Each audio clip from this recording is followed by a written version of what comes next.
Speaking of new little segments or new ideas for the podcast, this week we are trying out the the double feature uh, section, where every once in a while, uh, one of us one of us will recommend a movie that is specifically paired to go with the movie of the week from the Uh-huh.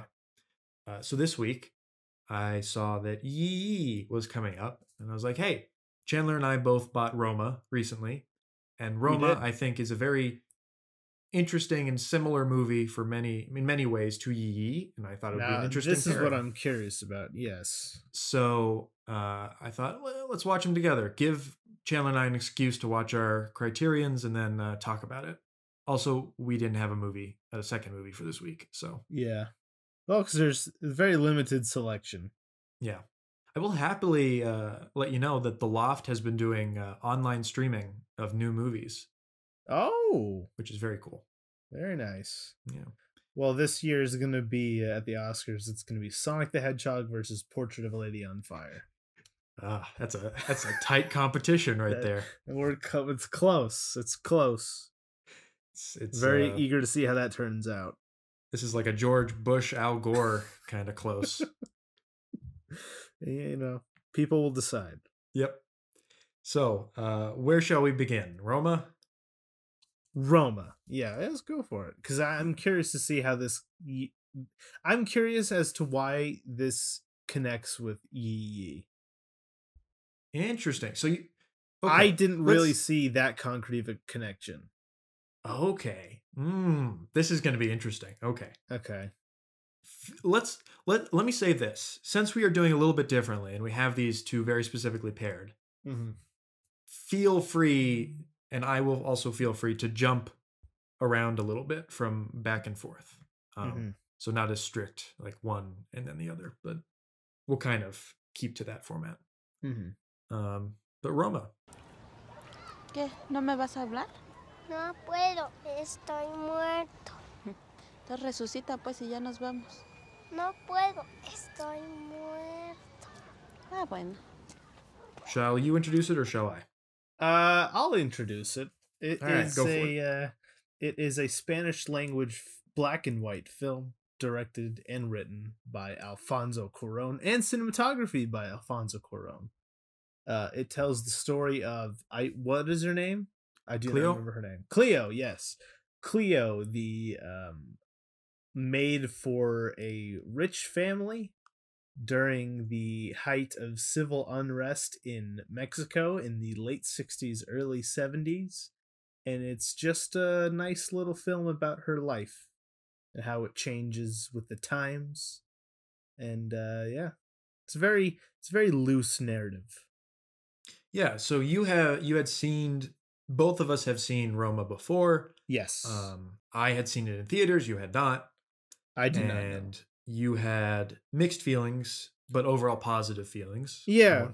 So Yeah. what was your experience like going from that first viewing and now this is your second viewing a year or two later? I think a lot of my feelings are still kind of the same. It's just that the elements that I liked at first, I love now. My main I overall I liked it. This time I loved it. My problems with it originally were that I felt as if the almost the story itself was a little more focused on what was going on around Cleo as opposed to what is actually going on with her as a person. It's obviously very super well choreographed scenes that kind of don't feel like they all come together. It kind of feels like when I initially saw it, it kind of felt like, little intimate moment with Chloe, followed by big old giant civil unrest backdrop. And the first time I saw it, I saw these two different sides of the story as disconnected, whereas this time I see it as a lot more connected this time. Where does one begin with Roma? Roma is, wow, it's one hell of a movie in my opinion. I think it's most certainly one of the better things to come out in the last decade. And there's something about black and white that just gets to me, particularly like modern black and white. Yeah. It's just, oof, I love it. It I love oh. filmmakers referencing the past. And of course, Mhm. Roma is very much a director's trip into his past and his memory. And as Chandler is aware of, and maybe the audience is aware of, I am very much for that kind of cinema. My favorite Mhm. films include 8.5 and Fanny and Alexander, both of which are internal explorations of a director. This one, however, kind of twists it into a exploration of a country's past and a social political a very specific moment in history of Mexico. Yeah. And I think overall one of the big draws for me is the kind of introductory and the immersiveness of the uh, of learning about Mexico City and Mexico in general during a time period that, to be honest, most Americans don't even know jack I shit still don't about really Mexico. know. I still don't really understand the full workings of what's going on historically in this movie. I Mhm. don't know who's protesting what and for why. Hmm. But I get the general idea. I get the general gist of the conflict they're portraying here. Right. And the movie captures the feeling more than it does explains everything. Yes, yes. And that is something I noticed a little bit more on this time. The first time I felt alienated because I'm like, okay, I feel like I should definitely understand a little bit of what's going on here. But this time I just thought, okay, I don't need to know what's going on. I just need to know what's going on in front of me. And I felt very immersed in the world just because, um, you know, just to get to it now, I feel like this on every technical level is just a masterpiece from everything. Visually, sound wise, The it's sound is amazing in this. wow. This is one of the best movies, at least just from that technical aspect. I feel Mhm. confident saying it's one of the greats of the last decade. Oh yeah. And I would agree with you. It's the story that could potentially be the weak point for some people. It is not for me. Yeah. But I digress. Continue.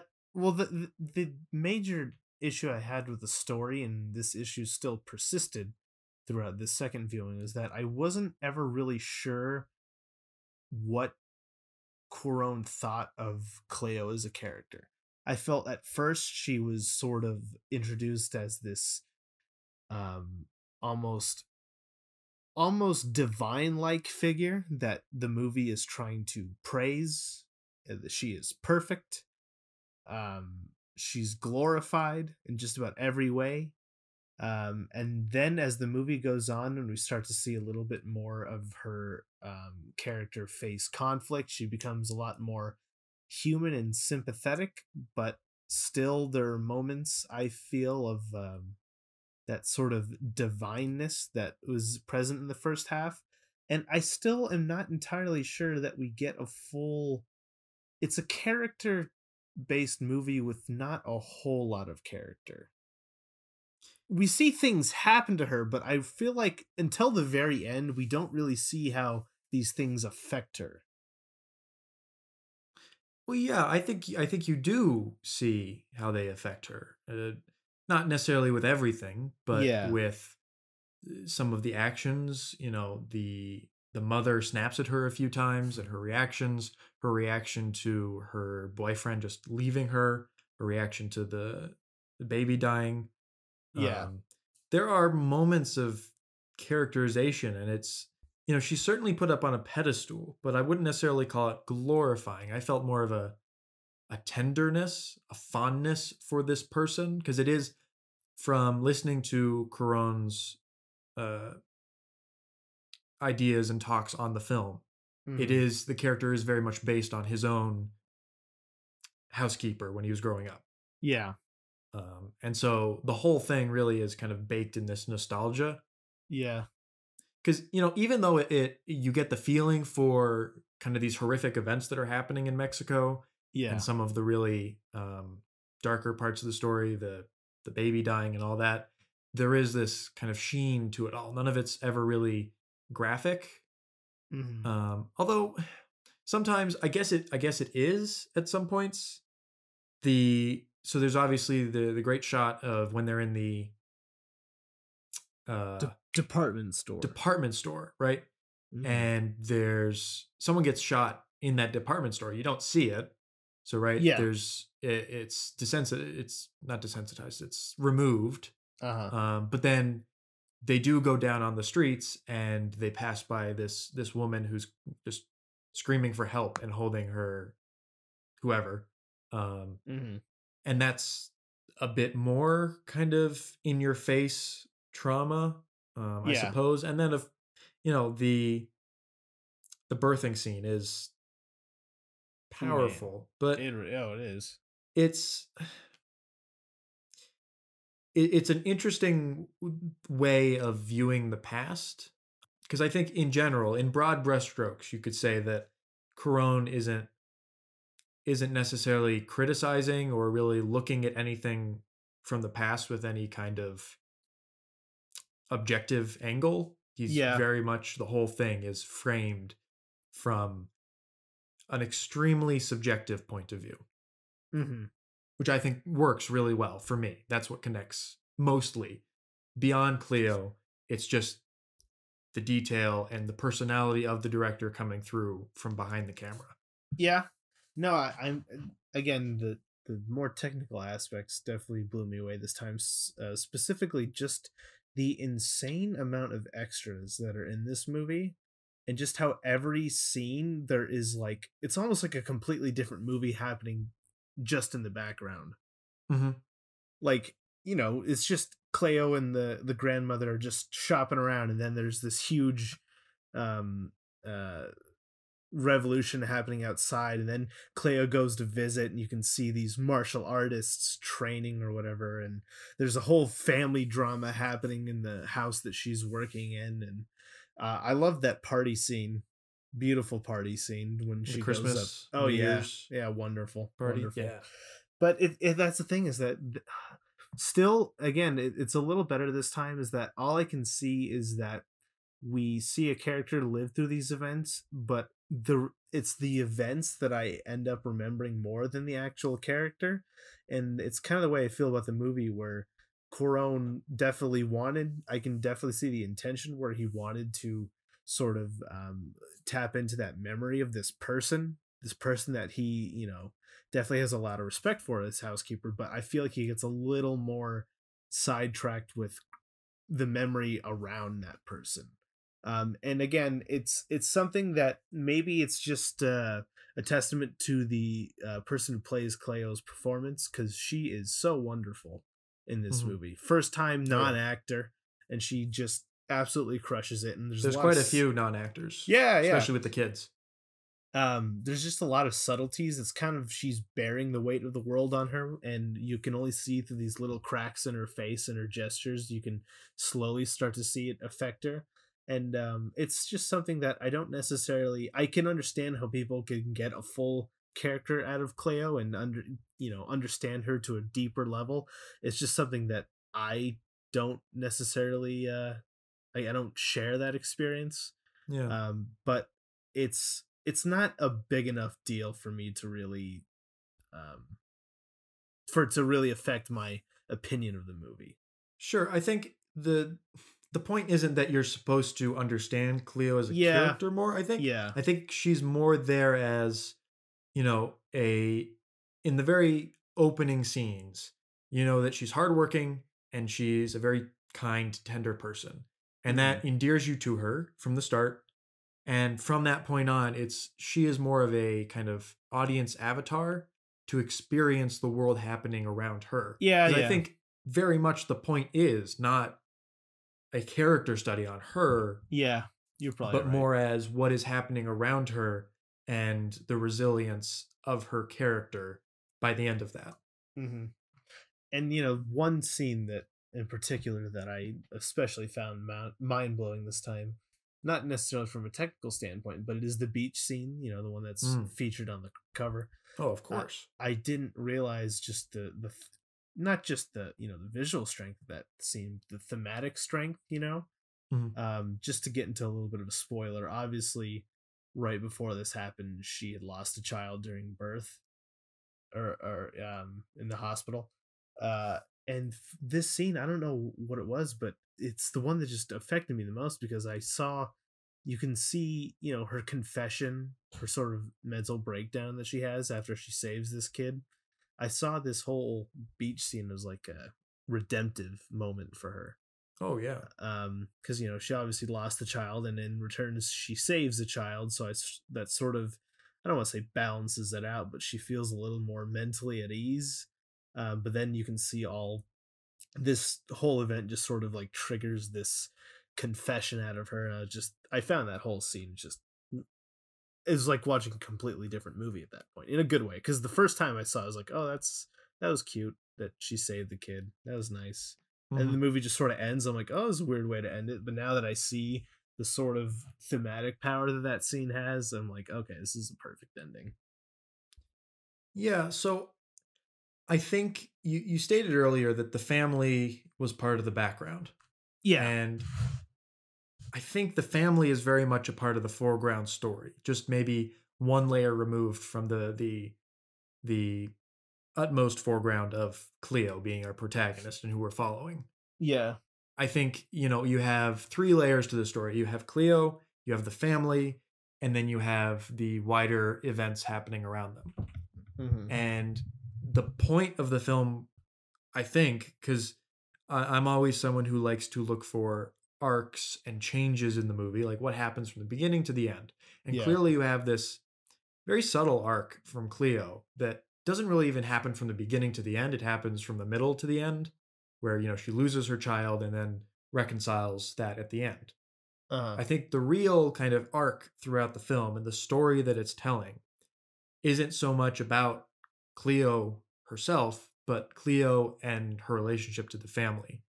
And the film itself, Roma, is a story of a family coming together and the housekeeper becoming a part of that family, not just in lip service or kind of in passing, but in actuality. And that you start, and she's very much a part, but a distant part of that family. And by the end, particularly with that last scene, she's become a emotional and real part of the family in the mother's eyes, who, the conflict of this film for the main character and the main characters in the family come from the absent men in their life, right? The mother, the father leaves, and that causes a disturbance in the house. For Cleo, her boyfriend leaves, and that causes a disturbance for her personal life and her child. I didn't realize them coming together as women and as a strong unit of a household by the end. Yeah, I didn't realize. Oh, go ahead. No, I'm done. I was just gonna say I didn't realize this time around just how feminine the movie was. It's a very feminist movie. Yeah, it's easy to kind of ignore, or not ignore, not see. Yeah, I don't know how I didn't see that before, but I agree. I agree. Well, hey, kudos for you for not seeing gender. And maybe it's just because I don't know. I think one of the issues I have is at the end. It's going to sound weird as I'm saying it, but I feel like they did it. She obviously, Cleo becomes part of the family, but she doesn't become part of the family until she saves the kids from drowning. At that point, I'm like, okay, you don't see her as an equal because of who she is. You see her as an equal because of what she does. But as I'm saying that, I'm like, that what you do is what you are. So Cleo, there are moments in the film where they kind of step towards each other in the sense of becoming more of a unit. And I think after Cleo loses her child and the mother decides to go on this vacation, it's almost feels as much for her as also doing something for Cleo, because she specifically brings her along. Yeah. And I think it's a very subtle step towards each other as kind of a friendship between employer and employee. And they definitely have a lot more to bond over, considering, like you said, the absent men and how they both sort of ungraciously leave the women's lives. So I guess this is more. The more I talk about it as an issue, it becomes a lot smaller in retrospect. Okay. But no, it's definitely a movie that I definitely enjoyed a lot more a second time, and I had a feeling I would, but I didn't. Not to this extent. I'm just curious because I saw you also watch the special features. Did you gain any special insight from those features on the Blu-ray? I would say the Road to Roma mini documentary is absolutely one of by far the best as a filmmaker myself. One of the best special features I've ever seen. Well, and man. it's literally just Alfonso Cuarón sitting in a chair talking to you, and then intercutting clips from the movie, and he's just explaining his process and how he recreated everything. And it's super interesting, and I really highly recommend it. Does he conduct this interview in Spanish or English? Spanish. That's what I figured. Does he speak English? Yeah, of course. Okay. Yeah. He's a very talented man. Because he's probably more of an English filmmaker than he is a Mexican filmmaker. Yeah, you're right. He's got at this point in his career. Birdman. That's Iñárritu. Okay, The Revenant. That's Cuarón. No, that's Iñárritu too. Oh, okay. I'm racist. I forgot. Sorry. Prisoner of Azkaban, Gravity. Children of Men. Oh, speaking of Gravity, did you find it funny that when they went to go to the movie theater, they were watching a movie about two people floating in space? That was great. It just increases the amount of kind of self-reference and I loved directorness. I loved how it was very. I mean, it's not subtle how they presented it, but it was just they go into a movie, hard cut to some 50s or 60s sci-fi movie about two people floating in space, and then it just completely goes to a different scene. I feel like any other director would have had like a little scene of some kid coming out, little baby Alfonso going, "Oh, that was nice, but I could do it better." Thus starting the Alfonso Cuarón cinematic universe. I'm sure. Obviously, it goes without saying, this movie has been out for a little while. It's on Netflix still. Yep. It's amazing. Please go see it if you haven't seen it already. Now, here's my question. Do you think it deserves to be on the BFI Top 100 list? Oh my goodness. I cannot say. And I can tell you later, maybe. Look, I wouldn't fight it maybe more than some movies that are on the BFI list. That doesn't mean I'd put it on there, if that makes sense. Yeah, I'm just kidding. Okay, cool. ¿Qué haces? ¿Qué haces? ¿Qué haces? Ya dime. No puedo, estoy muerta. Ah,